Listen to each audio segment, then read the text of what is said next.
हर आत्मा परम ब्रह्म परमात्मा का ही एक अंश है और यह अंश सदा ही परमात्मा से मिल जाने के लिए लालायित रहता है। आत्मा को परम शांति और परम तृप्ति तभी मिल सकती है जब वो अपने आदि स्रोत जन ज्योति ब्रह्म से पुनः जाकर मिल जाए।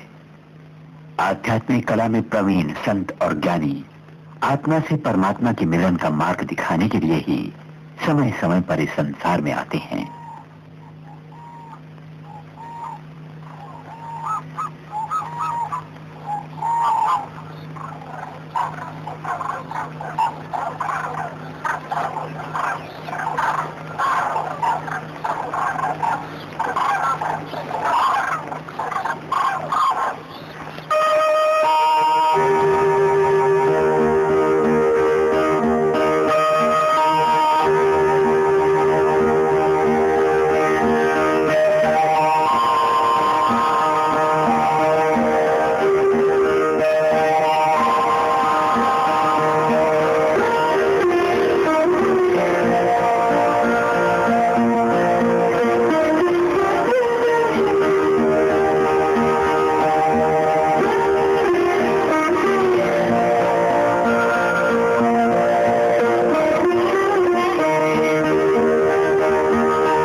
सर्वोत्कृष्ट परमात्मा जो एक मनुष्य के रूप में इस धरती पर आए, उन्होंने स्वामी जी के रूप में आत्मा को नाम का रहस्य समझाया और जगत को जागृत किया। कबीर, गुरु नानक, रविदास आदि संतों की इस परंपरा में संत सेठ शिवदयाल सिंह ने अवतार लिया, जो अपने भक्तों में स्वामी जी महाराज के रूप में जाने जाते हैं। स्वामी जी महाराज का जन्म आगरा में सन 1818 में हुआ। इन्होंने आगरा में ही सन 1861 में संतों के आदर्श और शिक्षा को मूर्त रूप देने के लिए राधा स्वामी मठ या संत मठ की स्थापना की। उन्होंने 15 जून सन 1878 में अपने नश्वर शरीर का त्याग किया। महान संत बाबा जयमल सिंह जी महाराज स्वामी जी महाराज के प्रमुख शिष्य थे। स्वामी जी महाराज ने आगरा में सन 1856 में बाबा जयमल सिंह जी को दीक्षा दी और उन्हें अपना आध्यात्मिक वारिस नियुक्त किया। पंजाब के घुमान गांव में यही वो घर है जहां उन्होंने जन्म लिया था। संत बाबा को अपने गुरु से आदेश मिला था कि वे सूरत शब्द योग का पंजाब में जाकर प्रचार करें। सूरत शब्द यानी अदृश्य तीसरी आंख का वो केंद्र बिंदु जो हर मनुष्य के पास है, चाहे वो किसी भी देश, जाति, वर्ग, वर्ण का क्यों ना हो। सन 1891 में संत बाबा ने डेरा की स्थापना की। ये जगह पहले ऊबड़ खाबड़ और बीहड़ों से भरी थी, फिर भी यहाँ का वातावरण शांतिपूर्ण था। ये स्थान ब्यास नदी के तट पर है। डेरा की स्थापना के बाद इस जगह का स्वरूप बदलने लगा। अब तो ये जगह एक सुव्यवस्थित कॉलोनी के रूप में विकसित हो गई है। संत बाबा ने यह असार संसार सन 1903 में छोड़ा और संत मठ का गुरुपद बाबा सावन सिंह जी ने संभाला। बाबा जी को अपने गुरु से दीक्षा सन 1894 में मरी में मिली थी। लोग उन्हें महान स्वामी जी के नाम से भी पहचानते थे। तो इसी घर में रहे जो बरसों तक आध्यात्मिक गतिविधियों का महान केंद्र बना रहा। हालांकि इस बस्ती की स्थापना बाबा जी महाराज ने की थी, लेकिन महाराज सावन सिंह जी ही इसके असली निर्माता थे।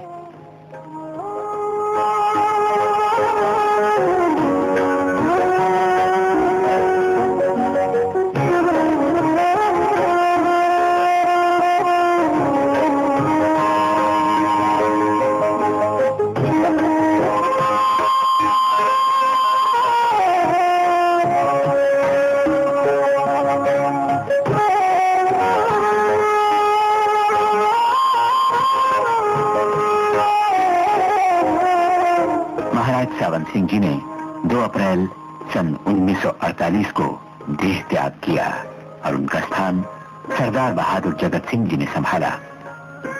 अपने गुरु के प्रति असीम प्रेम और सेवा भावना के कारण जगत सिंह जी ने एक कमरे को छोड़कर महान स्वामी जी के किसी भी स्थान का उपयोग नहीं किया।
महाराज चरण सिंह जी ने संत मत का उत्तरदायित्व ग्रहण किया।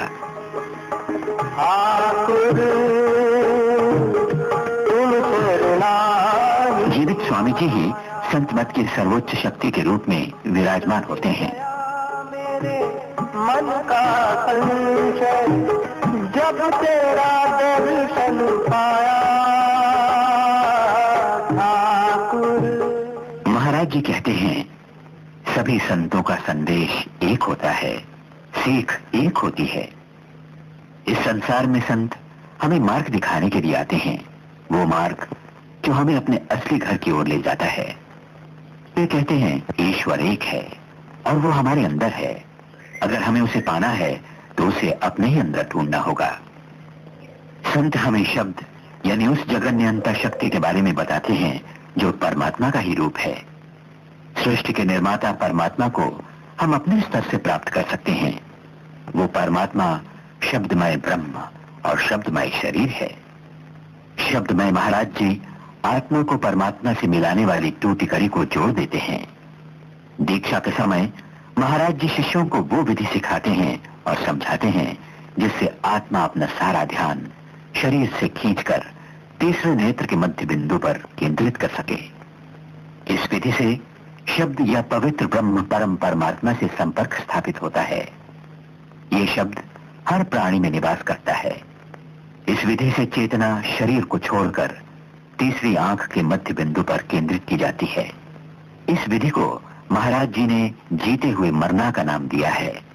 साधारण मृत्यु और जीते हुए मरना में मुख्य अंतर यह है कि शरीर से आत्मा का संबंध विच्छेद नहीं होता। शरीर के अंग प्रत्यंग काम करते रहते हैं और ध्यान अवस्था के बाद आत्मा फिर शरीर में लौट आती है।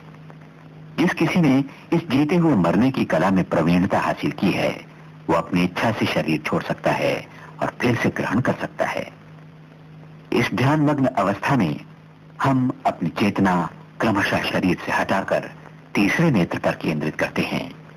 हम जीते हुए भी उस समय मर जाते हैं और उस तीसरे नेत्र बिंदु पर पहुंचते हैं जबकि आत्मा की अपने घर की ओर अंतर यात्रा शुरू होती है।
महाराज जी की शक्ति वो शक्ति है जो जिज्ञासु आत्मा को अपने अंतर के शब्द से जोड़ सकती है। हर आत्मा अपने अंतरतम में जाकर इसी जीवन में परमात्मा की प्राप्ति कर सकती है। ये विधि महाराज जी हर जिज्ञासु को बतलाते हैं, ताकि हर मनुष्य जन्म मरण के चक्र से छूटकर अंततः अपने आदि स्रोत परमात्मा से मिल जाने का उपाय प्राप्त कर ले।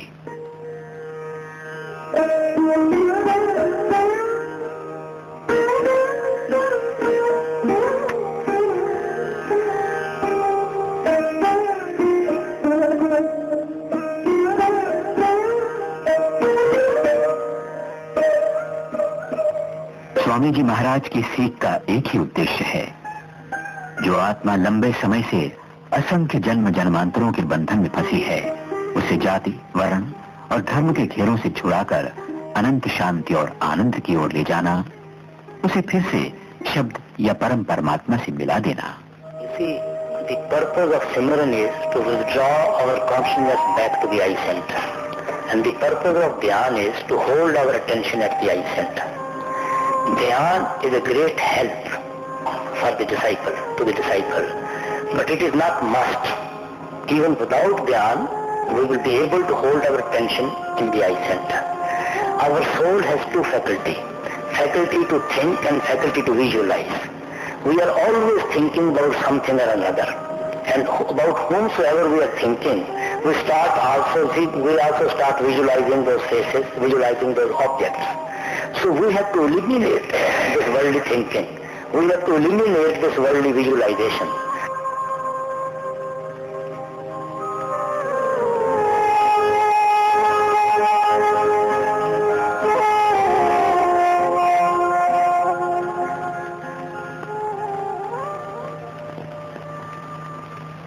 हर दिन सत्संग के फौरन बाद महाराज जी अतिथियों से मिलने अतिथि घर जाते हैं। ये अतिथि दुनिया के कोने कोने से एक सप्ताह के सत्संग के लिए डेरा आ पहुंचते हैं। महाराज जी के शिष्यों के लिए ये महान आनंद का अवसर होता है। उनकी चमत्कारी उपस्थिति शिष्यों और भक्तों को अनोखी शांति पहुंचाती है। महाराज जी को इतने समीप पाकर उनका आत्मिक आनंद हिलोरे देने लगता है।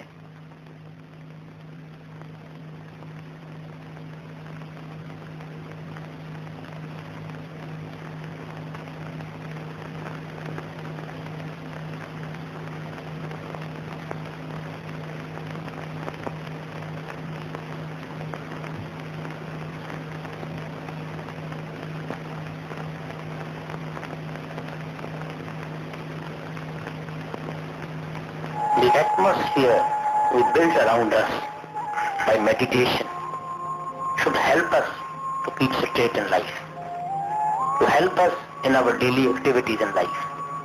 And meditation definitely helps us.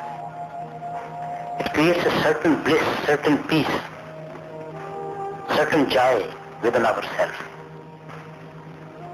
If you turn your back to meditation, how can you seek the forgiveness of the Father? You have to come back to this creation again.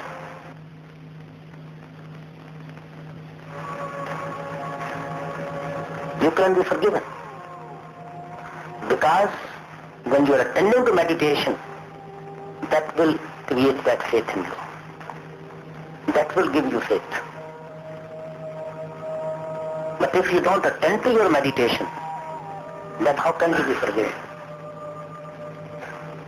So meditation is more important. It automatically creates that faith and leads us to that experience that we get really convinced.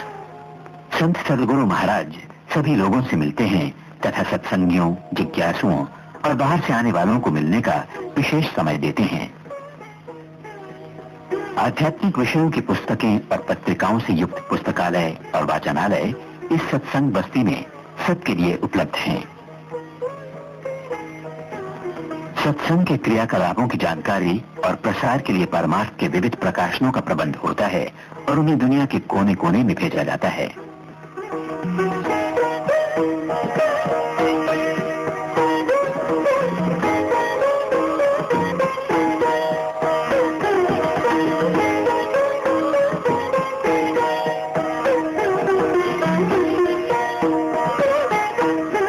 अलग अलग विभागों के अध्यक्षों द्वारा यहाँ का प्रबंध व्यवस्थापूर्ण तरीके से किया जाता है। ये लोग बिना पैसे लिए सेवा भाव से ये कार्य करते हैं।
सोसाइटी के खर्च पर एक मुफ्त अस्पताल चलाया जाता है जो यहाँ रहने वालों, बाहर से आने वालों और आसपास के गांव में रहने वालों को मुफ्त चिकित्सा सेवा प्रदान करता है।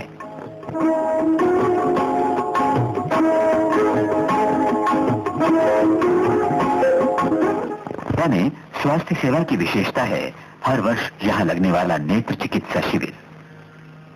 इस शिविर में ज्यादातर आसपास के गांव के करीब नेत्र रोगी आते हैं और इनमें से अधिकतर सत्संगी नहीं होते।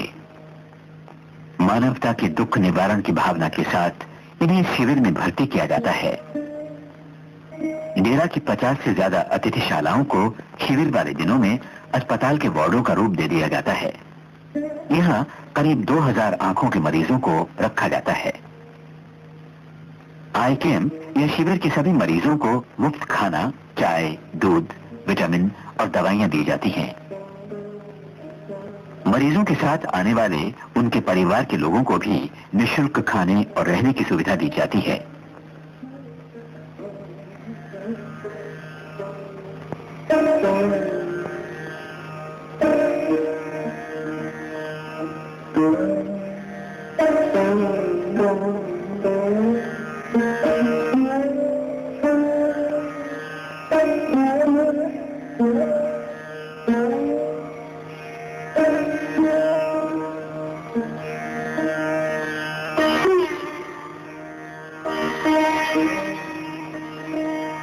प्रतिवर्ष शिविर में करीब 2000 मोतियाबिंद और 200 अन्य नेत्र रोगों के लिए ऑपरेशन किए जाते हैं।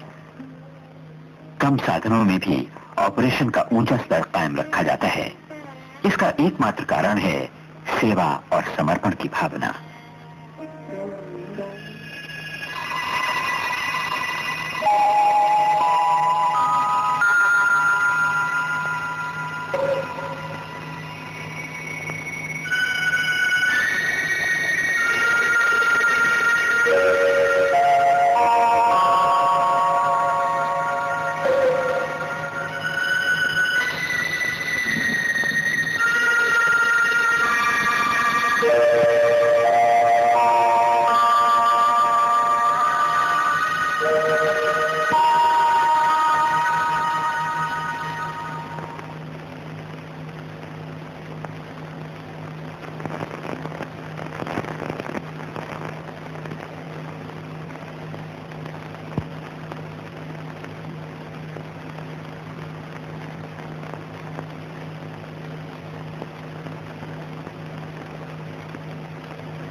उच्च कोटि के आंखों के डॉक्टर यहाँ आकर आंखों के और खास करके मोतियाबिंद के ऑपरेशन करते हैं।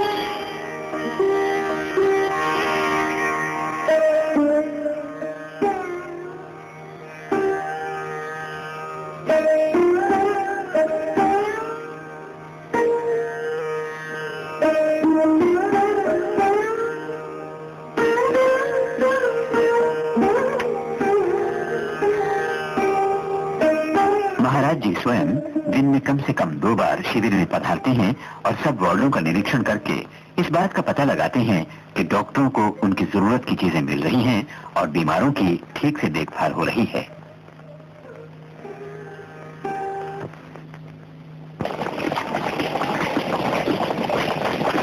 सेवा और श्रद्धा का एक और रूप महाराज जी की उपस्थिति में अक्सर श्रद्धापूर्ण सत्संगियों द्वारा प्रस्तुत किया जाता है। ये स्वयं सेवा और समर्पण परम आनंद की पूर्ति का साधन बन जाता है।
If there is no love, I wonder if this universe can exist, can go.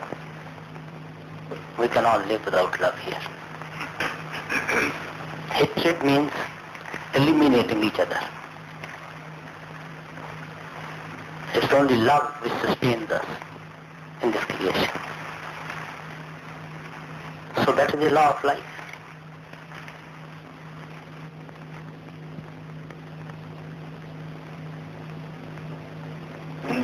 Maharaji, my question has already been answered, but I would like to know whether you have any special message to leave with us before you go.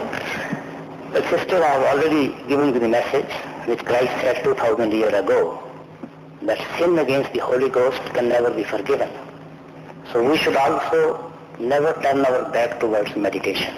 No matter what human feelings we may have, how weak we may be, but if we continue in our meditation, we will definitely be able to grow with the help of that Holy Ghost, which the Lord has kept within every one of us. So we should never turn our back to that divine melody within. That is the message every mystic has given, and I can only remind you what they have been telling us all through.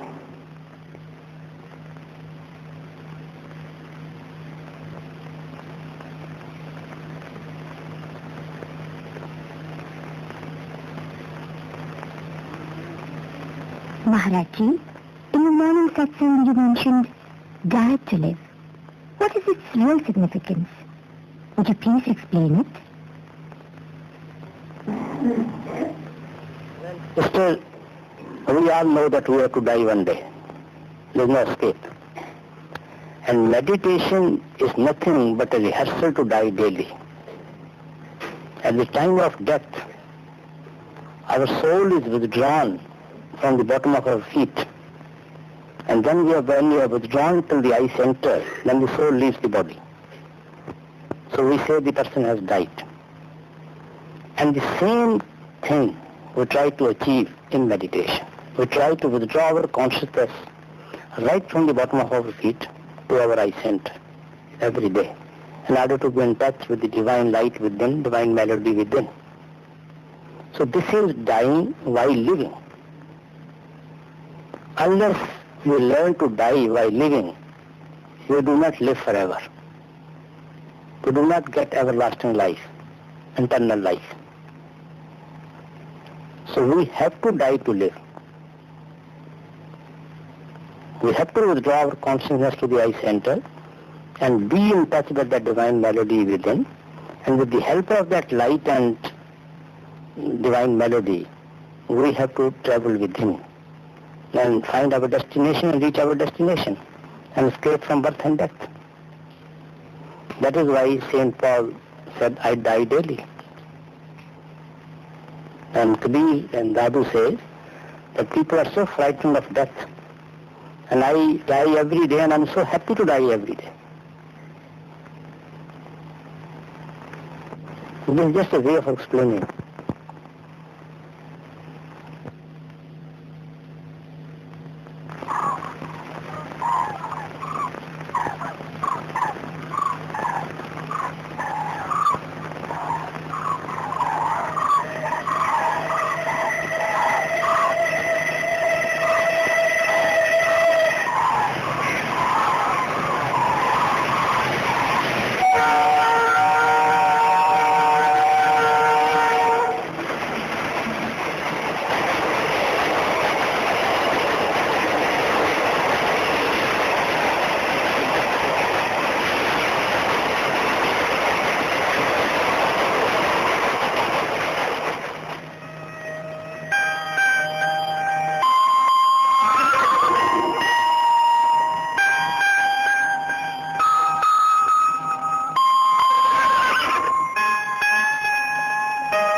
भंडारा के समय डेरा की आबादी देखते ही देखते 3 लाख तक पहुंच जाती है और महाराज जी के दर्शनों के लिए डेरा के गली और मैदान दर्शनार्थियों की भीड़ से भर जाते हैं।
कीर्तन में जागना।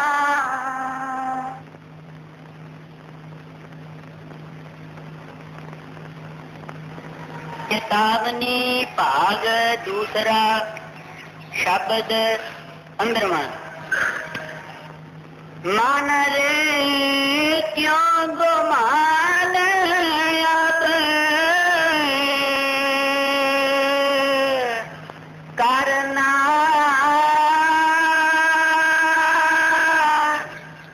मन रे क्यों गुमान अब करना, पान तो तेरा हाथ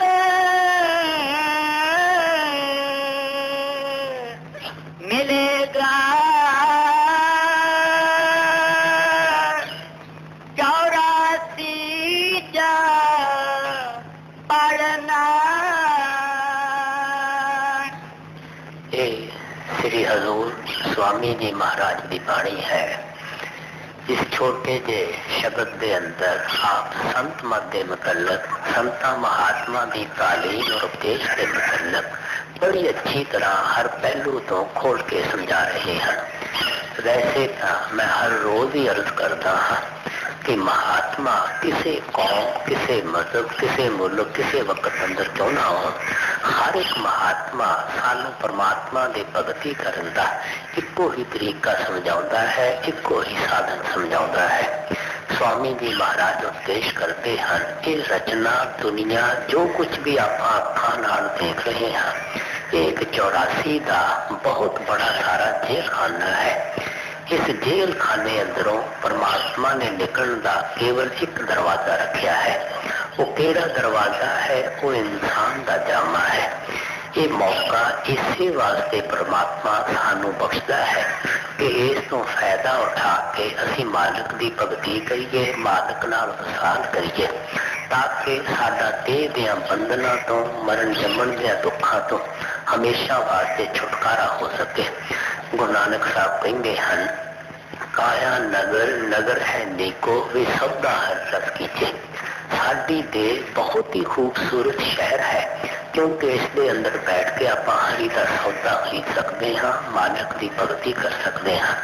अगर लाहा है इंसान के जाने का, वो केवल मालिक की भगती, मालिक का वसाल है। क्योंकि पुत्र तियां थानू पता है हर जामे भी सानू मिलते आए हैं, खाना पीना ऐशो इशरत तेरे असी जामे विच नहीं कीता। अगर कोई अनोखी चीज है जिहड़ी पिछे किसी जामे अंदर आपां हासिल नहीं कर सके, केवल हुण हासिल कर सकते हाँ, वो सिर्फ परमात्मा की भगती है, परमात्मा का वसाल है। इस वास्ते महात्मा समझाते हैं कि इस मौके तो फायदा उठा के तुसी उस मंजिले मकसूद नूं अपने हत्थां अगे रखो, उस डेस्टिनेशन की खोज करो, उस रूहानी सफर नूं तय करो, ताकि साडा देह विच आउण दा पर्पस पूरा हो सके, देह विच आउण दा मकसद पूरा हो सके। किहड़ी तरफों हैं और सानू कन्नों पकड़ के लै किहड़ी तरफ जाते हैं, जिन्होंने यही पता नहीं असी कौन हाँ, किस तरफों आए हाँ, किस तरफ जा रहे हैं। तुसी विचार करो, वो साडी सहायता भी की कर सकते हैं, साडी मदद भी की कर सकते हैं। सवाए इस दे असी एक दूसरे के विछड़ से रोन से जरूर जोड़ के चलते हाँ, होर तो असी किसी का कोई फायदा नहीं कर सकते। जितना भी साडा दुनिया नाल संबंध और तल्लक है शरीर के कारण है। ये शरीर ही कदे किसी का अपना नहीं बनया, जो शरीर विच बैठ के असी लोगों को अपना समझी बैठे हाँ। तुसी सोचो ये अपने किस तरह बन सकते हैं। ये शरीर ही काल का पिंजरा है, किराए का मकान है, किराया मकान है। किसी को 50-60 साल वास्ते मिलिया है, किसी को 70-80 साल वास्ते मिलिया है। स्वामी नाम सिमरना जो में कहे चित्त में तारना। जिथे संगत रोज सुबह शाम मिट्टी की शमशान घाट से लग सेवा करती है, उसे ही जगह शाम को भी कल सुबह भी उथे ही सेवा होगी। गुरु प्यारी सत्कार योग साध संगत जो कुल मालिक हजूर महाराज जी इसे जगह कोई पौने घंटे के बाद तशरीफ लियाउणगे। जिन्हें दर्शन करने और बड़ी खुशी के नाल आ सकते हैं। दास ने सुबह भी बेनती की सी, जिन्हें पास ट्रैक्टर और ट्रालियां हैं, वो कृपा करके शमशान घाट के पास मिट्टी की सेवा हो रही है। आप सारे ट्रक ट्रालियां ट्रैक्टर सब उत्थे ले जाए और उससे जगह जाके सेवा करें। राधा स्वामी।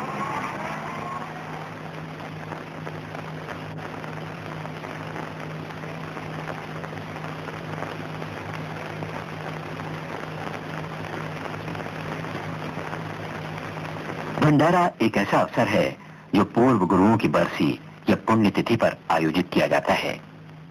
दुनिया के हर कोने से श्रद्धालु आते हैं और पूर्व स्वामियों पर भक्ति और श्रद्धा के सुमन चढ़ाते हैं।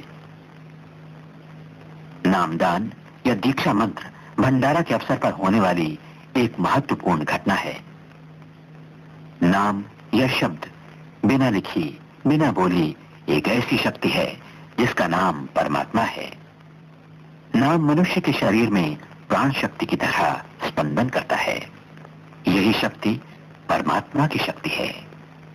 नाम एक ऐसा खजाना है जिसे अपने भीतर से पाया जाता है।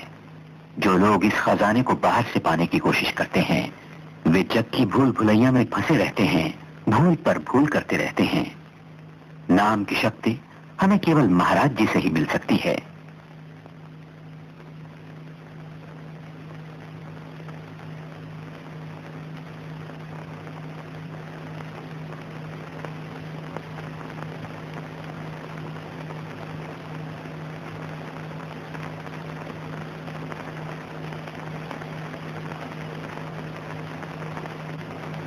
महाराज जी से नामदान पाने के लिए लोग यहाँ देश के कोने कोने से आते हैं। नाम के हर उम्मीदवार को स्वामी जी के सामने प्रस्तुत किया जाता है। पति पत्नी एक साथ प्रस्तुत होते हैं और अकेले स्त्री या पुरुष अलग अलग। हर व्यक्ति से महाराज जी पहचान करते हैं। कभी कभी कोई प्रश्न भी पूछा जाता है। व्यक्ति की स्वीकृति का संकेत महाराज जी से मिलने पर उसे नामदान दिया जाता है। नामदान या दीक्षा के समय महाराज जी शिष्य की आत्मा का शब्द से संपर्क कराते हैं, उस ध्यान की विधि समझाते हैं और उसे उस रहस्यपूर्ण ज्ञान का दान करते हैं जो विश्व की किसी किताब में नहीं पाया जाता।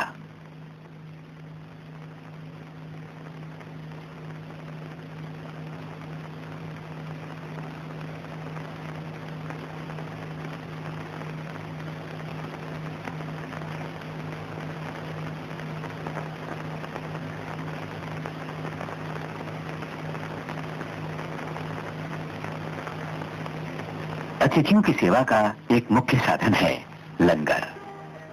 हर मनुष्य, चाहे वो किसी भी जाति, वर्ग और सामाजिक हैसियत का क्यों ना हो, यहाँ के रसोई घर से मुफ्त भोजन पाता है। इस परंपरा की शुरुआत बाबा जयमल सिंह जी महाराज ने की थी।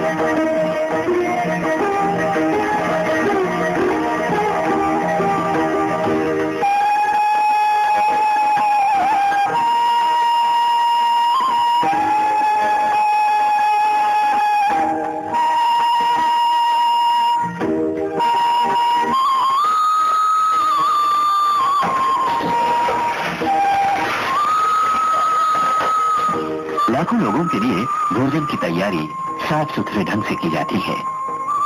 महाराज जी के प्रति श्रद्धा और संगत के प्रति प्रेम भावना के साथ ये लाखों की रसोई तैयार की जाती है। हर क्षेत्र की गरीब अमीर, शिक्षित अशिक्षित स्त्रियां सारे भेदभाव भूलकर पूजा की तरह इस महान पवित्र कार्य में जुट जाती हैं।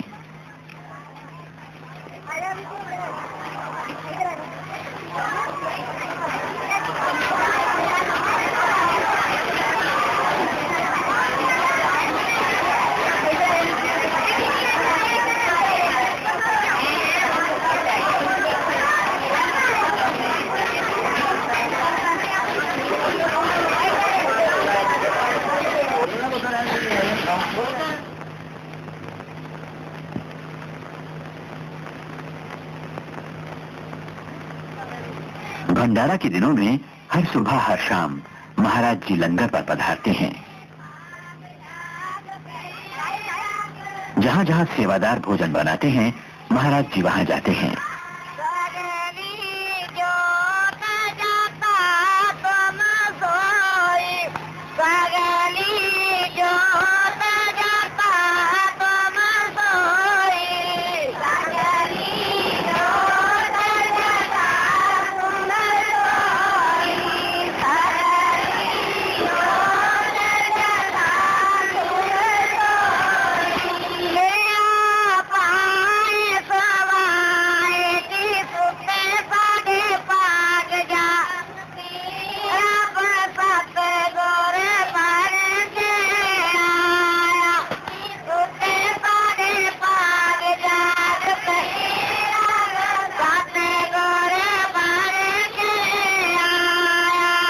अंत में वे उस स्थान पर भी पहुंचते हैं जहां चपातियां रखी जाती हैं। महाराज जी कुछ समय के लिए वहां शांत खड़े रहकर संगत में परोसे जाने वाले भोजन को प्रभु के आशीर्वाद से पवित्र करते हैं।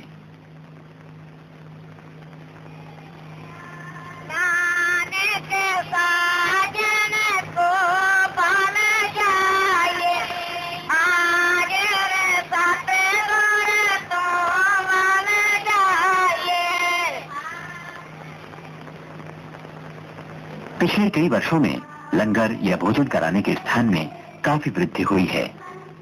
इस समय कई एकड़ साफ सुथरी जमीन पर एक साथ 50,000 लोग भोजन कर सकते हैं।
एक सर्वसाधारण भोजनालय बाहर से आने वालों और यहाँ काम करने वालों को भोजन मुहैया करता है।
अवसर पर विशेष रूप से लगाए गए तंबुओं, विशाल सत्संग घर और उसके बरामदों में जहां देखिए भीड़ ही भीड़ नजर आती है। डेरा का हर कोना सत्संगियों का आसरा बन जाता है। We can have only free will if we are free. Only a free person can have free will. A slave can have no free will of his own at all. As I said just recently, our soul is slave of the mind, and mind is a victim of the senses.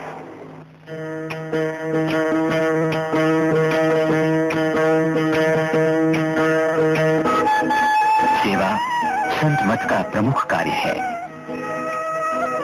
महाराज जी के भक्त और शिष्य प्रेम और श्रद्धा के साथ सेवा में लगे रहते हैं। सेवा सबके लिए अनिवार्य नहीं, ये तो स्वयं की प्रेरणा से की जाती है। सेवा से सेवादार विनम्र होता है और उसमें प्रेम और समझ पैदा होती है। वो ईश्वर और महाराज जी के आशीर्वाद का अधिकारी होता है। जहां संगत की सेवा होती है वहां स्वयं महाराज जी अवश्य पधारते हैं और पूरे समय तक वहां मौजूद रहते हैं।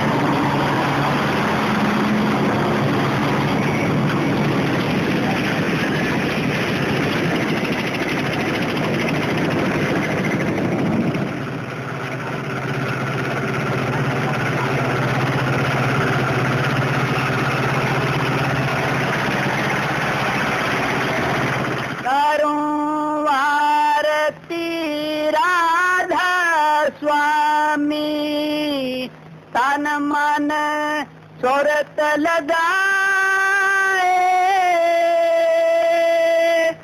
हाल बना सत शब्द का, अलख जोत फहराए।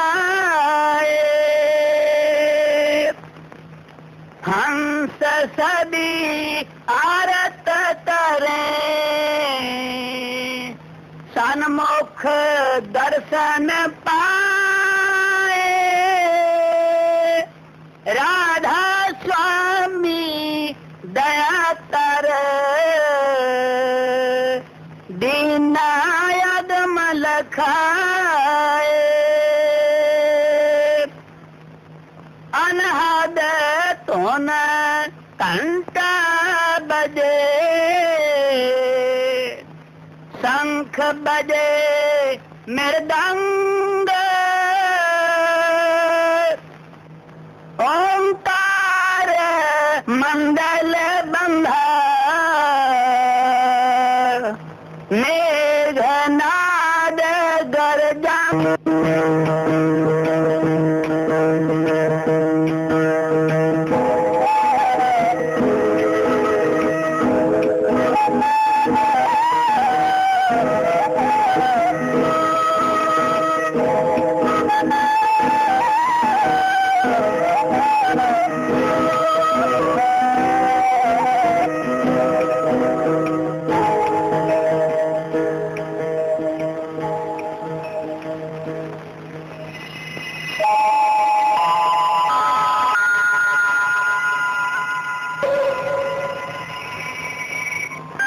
महाराज जी का एक और व्यस्त दिन उनके निजी निवास पर प्रातः काल के भ्रमण से शुरू होता है।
दिल का दर्द तू देख ली दिल आसन डार सतगुरु नित सुनोरी मिल बासन जार